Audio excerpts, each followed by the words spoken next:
ఆ జ్యోతి వెలుగు చూసినవాడు ఏ కోరిక కోరడు. గర్భగుడిలో అందుకే ఒక్కటే దీపం. ఆ గుండెల్లో మన కూడా ఉంది.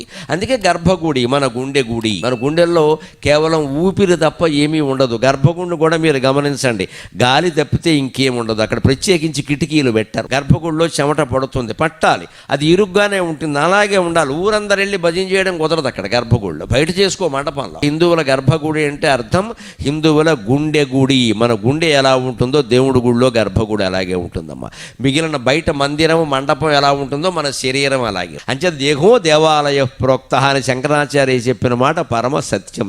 నీ దేహమే దేవాలయం. అందుకని దేవాలయానికి ఎందుకు వెళ్ళాలంటే దేహం గురించి తెలుసుకోవడానికి. తెలుసుకుంటే ఇప్పుడు 60 మంది కాదండి, 6 కూడా శత్రువులు లేరండి మనకి. కోరికే అది తీరకపోతేనే కదా క్రోధం. కోరికే లేని వాడికి తీరకపోవడం సమస్య ఉందండి. ఈ రకంగా షడ్రిపూద్ధతికి శాపం, బాణం కానీ ధనుస్సు కానీ ఏదయ్యా అంటే తిరునామమే.